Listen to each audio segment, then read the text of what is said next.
They had been trying to get there for about 40 years. Finally, they come into the Promised Land, and it's their home that time and going forward.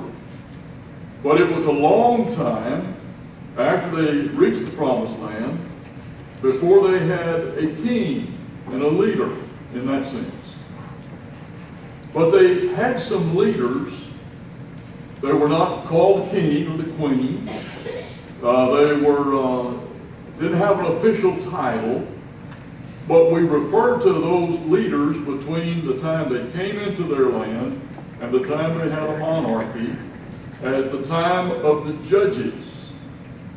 And in the Old Testament, there is a book that is entitled Judges. And from that book, chapter 13, and for about 4 chapters or so, we're going to read and think this morning. Let me tell you about the judges who became the leaders of God's people before they had an organization of government where there was a monarch, a king, someone like that. When God's people back in that day tried to do what God wanted them to do, tried to remember His rules, His laws, stay close to Him for fellowship and direction, served Him in sincerity, things went well.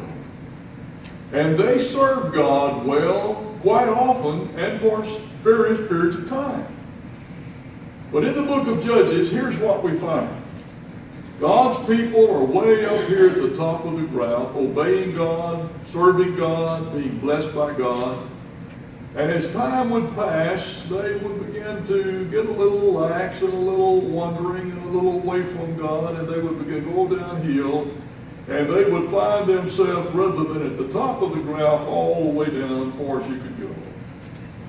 And they would struggle down here at the bottom for a few years, sometimes a number of years. One would, after a while, finally wake up and say, you know, it used to be better when we were serving God. Look what we've gotten ourselves into. And the people would begin to say, God, we need some help. We're sorry. We repent. We're coming back. Will you bless us? Take care of us. And God would raise up one of these judges to be the leader of the people and get them from off the bottom back up to the top. And they would live that way for 20, 30 more years in some cases, up here at the top. Then something would happen, either that leader died or became defeated or something happened in society and in history, and they would drift back down again. Now, I could take too long to do this, but what I'm trying to say, if you'll just imagine this, they went for a number of years from being up here, unfaithfulness down to here, on the bottom for a while till the judge raised them back up, and they came back up to the top and lived for a while, and back down they would go in unfaithfulness and sin, and down here a while and wait. And the whole book of Judges is that way. Just one right after another. Some of the judges we read about, they're just a paragraph or so that are just mentioned in the book. And in the case of the one we're looking at this morning, a number of chapters are given to this most famous judge out of the book of Judges. The man that we're going to think about this morning is Samson. You remember the story of Samson and Delilah? Well, that's part of what we'll see this morning, but some other things as well. Now, I'm not trying to trick you or anything. The judges were not elected. They were not like judges today. They were leaders, most of the time military leaders or leaders in battle. And they became heroes of the people because they were ordinary but did something heroic and good and helped the people out. And the people of God would often think about the judges of old times kind of like we do some of our heroes today. Daniel Boone, for example. Or even the outlaw like Billy the Kid. Or Wyatt Earp. Or some of the Texas Rangers. And they would look back and say, well, when they got us out of that mess, when they delivered us, when they defeated our enemies, things were great. So they looked back on the judges and said, my God took care of us through these people. And one of their greatest heroes was the man who is named Samson. Now, what I want us to do is look at a couple of verses in chapter 13. If you look at 13, if you're going to look at 13, verse 24, that's what we're seeing on the screen, okay? So we're going to do this. I'm going to trick you a little bit here. All I want us to do, just background, give them, let's leave the scripture. And the woman gave birth to a son, excuse me, and named him Samson. The child grew, and the Lord blessed him, and the Lord's power began to strengthen him while he was between Zorah and Eshtaol in the camp of Dan. Now skip over, if you will, to chapter 16, and we're going to read, and I just listed verse 29, but I'm going to read verse 30 as well. So 16, 29, and 30. So Samson took hold of the two middle columns holding up the building. Putting one hand on each column, he pushed against them and shouted, "Let me die with the Philistines." He pushed with all his might, and the building fell down on the 5 kings and everyone else. Samson killed more people at his death, than he had killed during his life. Now, I have read you about the birth and the death of Samson. And what I want you to do is use your imagination with me about what I'm about to say. You remember, many people have used this little catchy way of saying something. They say you look at a tombstone and it has a man's name, and it often will have his birth date and a dash and the day of his death. Okay? And the folks say, what's important when you look at that tombstone is not when he was born and when he died, but the dash that was his life. So what we've done is said Samson was born here and he died here. And so what? If it hadn't been for what happened between the time of his birth and the time of his death, we'd not be thinking about it this morning. So what I want to do is look just at the scripture and very quickly and briefly tell you about everything the Bible says about Samson in the book of Judges. I think you'll enjoy if you'll just relax and let me tell you a story about a man in the Bible. Samson's mother and daddy had not had a child. And like often in the Bible, God dealt with some people that wanted a child but hadn't had a child. And years had passed and they still wanted a child, but for whatever reason, they had not had a baby. All of a sudden, the lady who becomes Samson's mother is in a situation where an angel, a messenger from God, appears to her. And among other things, just in their greetings, then he says, you are going to have a child. And when you have a child, I want you from now, from the time of your pregnancy to the time of the birth and even beyond, I want you to take care of yourself in a very special way. I don't want you to have any drink of wine, and I don't want you to have any drink of beer, anything from the vine, and I want you to take care of yourself. You're going to give birth to a child. And when this child is born, I want you and his father to dedicate him to God, and I want him to become a Nazarite to God. That's a person who is given and dedicated to God for life. And he will determine and agree to live a certain way. One of the ways was he'll never cut his hair. And with that long hair in a day that anybody had long hair, maybe a beard, but his would be extreme in a sense. But it will be a sign to everyone that here is a man who is dedicated to God for his lifetime. Well, you know what happened when the angel left this woman. She gets her husband and she said, I've got to tell you what happened. And she explained what we have just talked about. And then the father of Samson begins to pray, and he says, oh God, send this messenger back We need to find out what you want us to do when the child is born. So send him back so we can inquire more and get the information. Well, God answered the prayer, and Manoah, who is Samson's father, and the mother had the man to visit them again. And he just basically reaffirmed what she had already told Samson's father. And so they both now know that they're going to have this son, and he is to be special, dedicated from God for his whole life.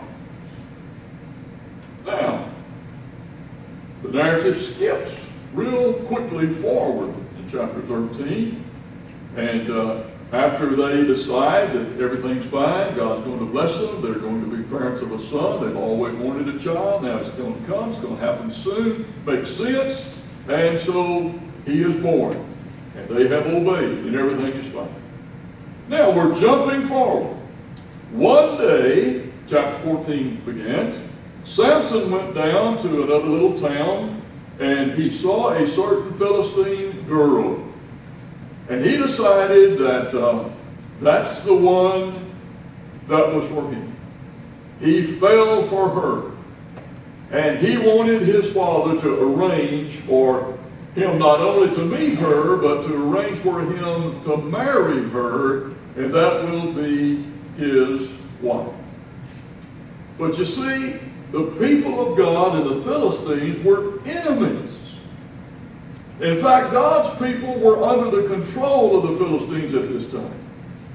And so Samson's father, Manoah, says, son, there's plenty of good-looking girls among your own tribe. Wouldn't one of them do? Why do you want us to go down among our enemies and you marry someone that's really not fit for you? And Samson was hard-headed, as lots of teenagers are. And he might have been about a teenager or a little older. And he said, no, Dad, this is the one I want. Want you to arrange it, take care of it for me. So that's what happens.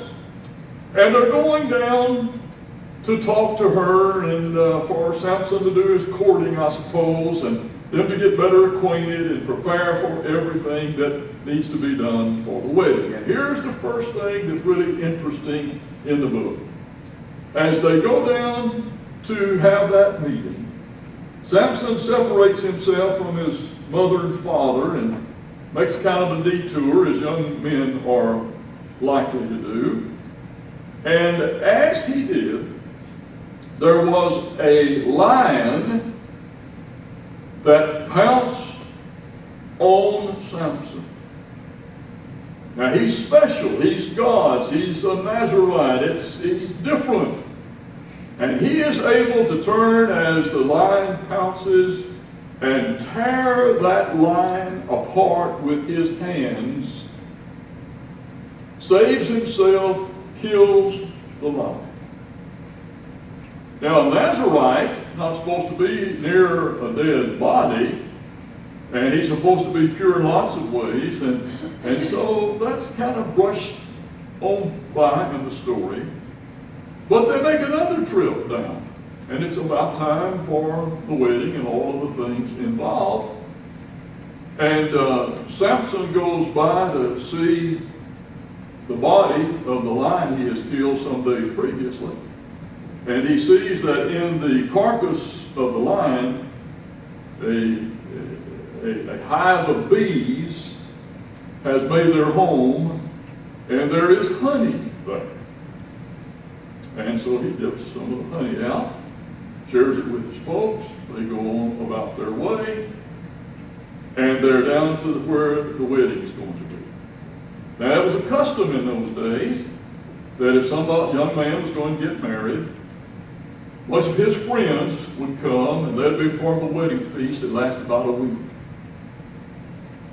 And so there were 30 young men arranged to come and be with Samson during this feast period.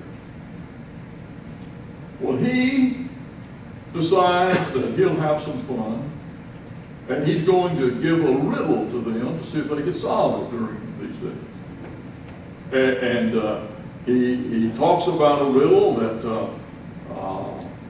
out of something very strong comes something to eat. Out of something very powerful comes something sweet. This translation says it this way. Here's his riddle. Out of the eater came something to eat. Lion's an eater. Honey. See? Out of the eater came something to eat. Out of the strong came something sweet. So lion and honey. That's the answer. But he gave it to these 30 guys, and he says, now during the feast, let's have a bet. If you can figure it out and give me the answer to the riddle, I will give each of you 30 some fine linen cloth and a suit of clothes. But if you cannot, you'll have to give that to me, each one of you, one of the suits of clothes and the cloth. So they agreed. Now, the story goes on rather quickly. They can't figure it out. They give some answers, they're wrong. So they go to the bride. Okay, and they say, you tricked us. You invited us to this feast and this wedding party, and he's given us a riddle, and it was just a trick to break us. And she finally, as the days pass, keeps on asking for the answer to the riddle until Samson tells her. And she tells them. And they come to him saying, we've got the riddle figured out. He says, what? Well, couldn't be anything stronger than a lion and sweeter than honey. And here in the King James translation is one of the funniest lines in the Bible for men. It's not real funny for you ladies. But Samson's response to them when they said it was a lion and honey and it came out of the lion, and that's the answer. And Samson said, if you hadn't plowed with my heifer, you would have not found out the answer to this riddle. Can you imagine? If you had not plowed with my heifer, it's on the screen. If you had not plowed with my heifer, called his new wife a cow, a heifer. Now, guys, that's kind of funny for us, but the ladies are laughing, but they're saying, now, what's he going to say next? Well, that's just the way it was. That's what he said, and that's how he answered. And so he owed them, though they had done this by trickery, he owed each of those 30 men a suit of clothes and some other material that was very expensive as well. How's he going to pay his debt? Well, he's special. Once again, now there's some stories here that are very strange, and they're okay under the circumstances, but it's not a lesson for us to do today. Samson goes down to a nearby town, and he kills 30 men and takes their clothes and goes back to these 30 he's had a bet with and pays them all.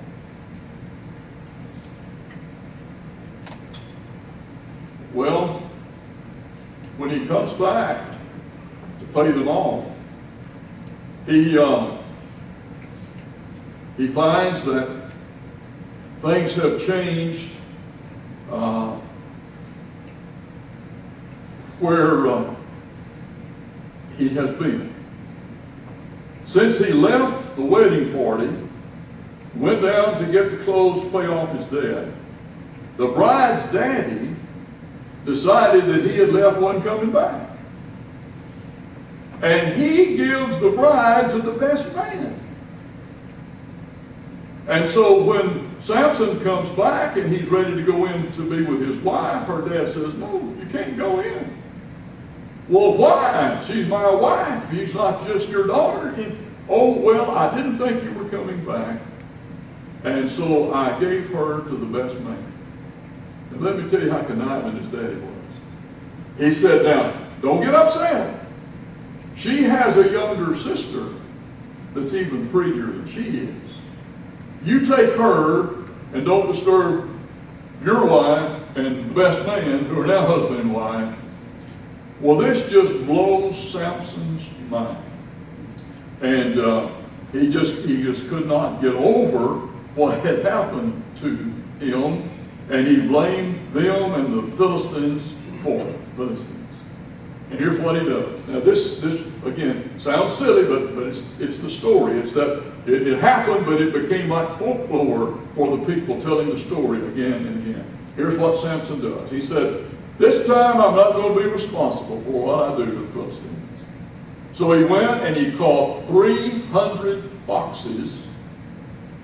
He tied them together, two at a time, tied their tails together, put a torch in the middle, set the torch afire, and ran them out into the grain fields, wheat fields of the enemy, the Philistines. He destroyed the crops. He destroyed all the wheat. You can imagine what would happen.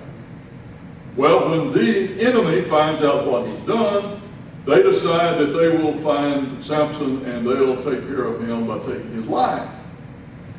He has, by this time, escaped down into what he thinks is a safe place with many of the Israelites around him. And here come the Philistines in power, searching for Samson, who's hiding in a cave. And they know where he is, but then the people of God are saying, "What are y'all coming here for? Why are you coming to kill us? We don't want to hurt you," they say. "We just want you to get Samson out of the cave and turn him over to us. And if you'll turn Samson over to us, we'll leave you alone, leave you in peace." And so they go, the people of God go to Samson and they say, "Hey, here's the deal. You got a problem, and it's become our problem, and if we don't turn you over to them, they're going to destroy all of us. So we're going to take you and turn you over to the enemy. And that way we're safe, and you can handle it any way you can." Sounds real silly, but that's how it's presented in Scripture. Samson said, "Well, make me one promise. Okay? If you won't do anything to me, if you won't kill me, if you're just going to take me from here to them, okay, and I'll go." So they tied him with some ropes, take him down, and the enemy is there, and they turn him over to the Philistines. And whatever's going to happen to him, be okay with the Israelites, God's people. Well, as they come down to this group of people, Samson just breaks his hands and arms free as if it were burnt thread, these ropes that he's tied with. And then this is hilarious to think about it, but let me just tell you as it's presented. He found a jawbone of a donkey that had recently died. And he picked up the jawbone and used it as a weapon. And with this weapon, he killed 1,000 of the Philistine enemy. And then he throws the donkey bone aside, and the place where this happened was named Ramoth-Lehi. Now, what in the world is the name Ramoth-Lehi? Just a name. But if you translate that name so that we can understand what they were saying, the translation of that name means jawbone hill. Now, this sounds like a rural, kind of a fictitious story, doesn't it, when you keep reading? But this is how it's presented in the Scripture. Now, let's keep in mind, Samson's a special person. Long hair, beard, special diet, dedicated to God, Nazarite, can't change, empowered. Now, underlying all of this, the Philistines are enemies, not just of Samson, but of everything the true God, Jehovah, is doing. And at the beginning, God was looking for someone who could fight the battle against the Philistines so that what we call the Jewish people would be safe and could continue with the history that we have of them, that God wanted them to live and be a part of. And if someone hadn't delivered God's people from this enemy, the Philistines, God could not work his purpose out. And so these miraculous, homey-like, but miraculous things Samson was able to do. He had killed 30 men at one time. And then he took the foxes and tied tails together and set them loose to destroy the enemy's crops. And now he has, with the jawbone of an ass, a donkey, has taken it and killed 1,000 people. And it's all a plan of God of how to deal with those who are opposed to God so that God's people can be free and empowered to do what's good for them and for what God wants. Think this is going to be the end? It's just started. Now, without telling the details of all of this next little thing, Samson had some problems when he first found the woman he wanted to marry. She was an enemy lady, and we told the story. There's another portion in these 4 chapters where Samson goes to a place, and with an impure lady, a prostitute, he spends some time. The enemy knows he's at her house. They plan to arrest him at sunrise and carry him away and kill him. But he knows they're there in wait, and so he leaves instead of at sunrise, at midnight. And when he does, once again, he takes the gate of the city. Gate, you know, the cities, people came in at night, the gates were closed, and there were walled cities, it was protection. So he goes to the gate of the city, and I suppose as much as anything, to show that God is not held down by men's safety and by their plans, Samson takes the gate and the doorpost and the locks and everything and carries them out for miles, just showing that you can't beat God and God's people. The next situation is the one that has to do with the woman named Delilah. Now, have you got an idea, guys, ladies? Samson had a problem with the women. I mean, he was always after one or another, and marriage or impurity or love or whatever, but it just plays through his whole life. And you know what the Bible's trying to say? He's a natural person with real desires and sins and good and bad and out of control at times. Well, let's come to the famous part of this more than these others. He falls in love, the Bible says, with a woman named Delilah. In Philistia, there were 5 different kings, different territories, and they get together in a coalition, and they come to Delilah and they say, do you know why Samson is able to do all of these powerful things? Why is he so strong? How can we overpower him, tie him up, and make him helpless? And she basically says, well, I don't know. And they say, well, if you will find out and give us the answer, so how we can take his power away and we can defeat him and have our way, and we don't care about his God and his people, but if you'll help us find out how we can make him normal instead of superhero kind of, each one of us will give you 11 pieces of gold or silver. We'll give you 1,100 pieces, 1,100 pieces of silver. And she said, well, I'd rather have the money than Samson. He's in love with her, but she's thinking, I can get rid of him, find somebody else, and be rich at the same time. So she starts on a little campaign. Now this kind of goes in steps, so let me tell you what happens first. She says, Samson, would you please tell me what makes you so strong? If someone wanted to tie you up and make you helpless, how could he do it? And Samson, without batting an eye, says, well, here's the secret. If you would take 7 new bow strings, you know, a bow and arrow, and how you string a bow so you can shoot an arrow? If you would take 7 new bow strings that have never been used and tie me up with them, I would be helpless, be just ordinary, couldn't do anything about it. So, the kings brought Delilah 7 new bowstrings that were not dried out, and she tied Samson up. Doesn't tell us how there. Can you imagine? Maybe playing a game, cutting up, Said, well, this is what you said, let's see if it works.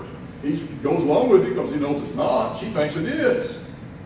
So she has some men waiting in another room, and after she's got him tied up, she screams, Samson, the Philistines are coming.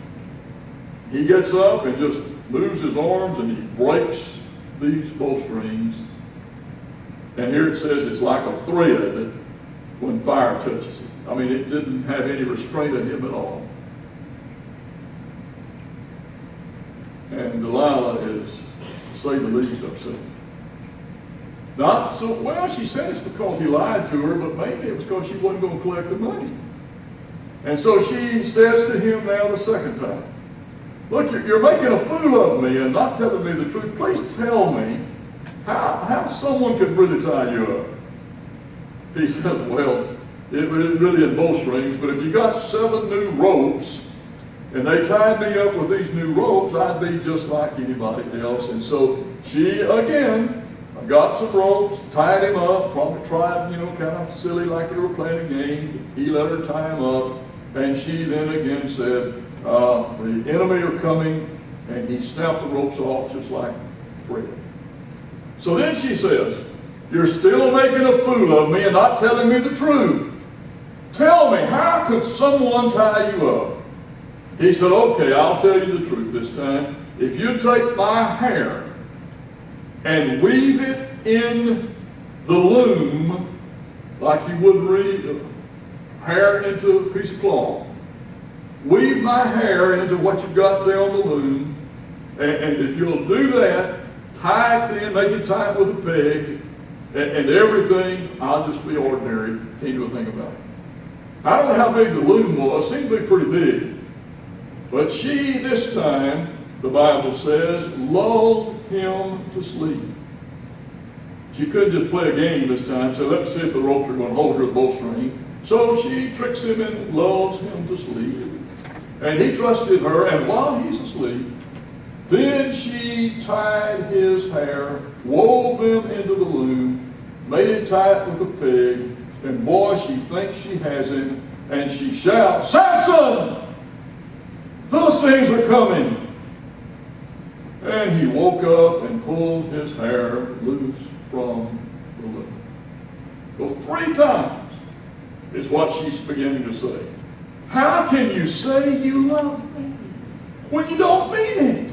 You've made a fool of me 3 times, and you still haven't told me what makes you so strong. She kept on asking him day after day. He got so sick and tired of her bothering him about it that he finally told her the truth. My hair has never been cut. I have been dedicated to God as a Nazarite from the time I was born. Remember we told that? Angel came, said this is what it'll be. He'd have been there. If my hair were cut, I would lose my strength and be as weak as anyone else. Delilah now knows she's really got something. And so she lulls him to sleep again. Jeannie likes this part. We've laughed about it so long. Wonder how I guess maybe she was sitting on the floor, some pillows, and she must have had his head in her lap, and she's stroking his hair, touching his face, and he's trusting. And he goes off to sleep. And she has someone ready, and she gets them to come from an adjoining room, and they cut his hair. And then she screams, the Philistines are here. He jumps up thinking that he's going to be as strong as ever. But when he gets up, he has no strength at all. He didn't know the Lord had left him, even though he had disobeyed the Lord. Philistines captured him and gouged out his eyes, chained him with bronze chains, and put him to work grinding at the mill in the prison. I wish I was an artist and I could paint. I would probably try. I don't know. But what I want you to try to see in all of the stories this morning, it's important for this reason only. He was dedicated to God from birth. God promised him to be the son of these two. They did what they should have done. He basically, ups and downs, did what he should have done and was used by God, even in ways we don't understand, to help defeat the enemies of God. But finally, he allowed his hair to be cut, which was one of the main things that was a sign that something was going on between God and Samson and the enemy. And this man who, on occasion, killed a lion with his bare hands, killed 30 men on occasion with a jawbone, another 1,000, could do things you couldn't even imagine a human could do. You can imagine his hair, his size, his muscularity, his poise, his carriage, his confidence. And now, without hair on his head, he has been made helpless as any weak man. His eyes gouged out, carried as a prisoner in chains, and hooked up to the millstones at the granary. Now you might think he was over a pot with a stick grinding. No. It's more likely that it was a big millstone, so big that it had to be turned with a beast of burden. A pole from the center running out a number of feet for leverage, and maybe a mule or an ox tied to it to walk in circles around the millstone, grinding the grain. And that's where Samson was. Blind, hair shorn, beat down, defeated, little if any hope. The hero of heroes. Because he did not do what God asked him to do. And God had demonstrated his power in his life for years. And now a helpless creature, a beast of burden, sad as any sight you could imagine. And may I just basically say, and will not elaborate for time's sake, you see the difference when you let God and you let go of God? God can still do it, but not if you don't allow him. God's still God and still almighty, and Samson's life has changed completely. But the Bible says his hair began to grow. As soon as it was cut, it's still growing. And some time passes, and there's a big banquet. These 5 kings are going to be there. And so they have thousands of people there in a great big banquet hall, meals, drink. And the party's going on for a while, and finally some of them come up with the idea, why don't we go and get Samson out of his cell and let him come and entertain us? And they do. The translation says entertain us. footnote at the bottom of many of your Bibles will say, instead of entertain us, let him come and we will make fun of him, and that'll be our entertainment. We'll say, hey, big boy, you're not so big now.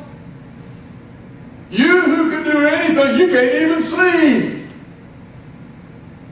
And for as long as you live, you'll be in your cell or hooked to this grist mill that we've got for you. Can you? I wish you could see the picture. You do. You do. Everything you'd want to be, as far as strength, ability, talent, wisdom, had it all,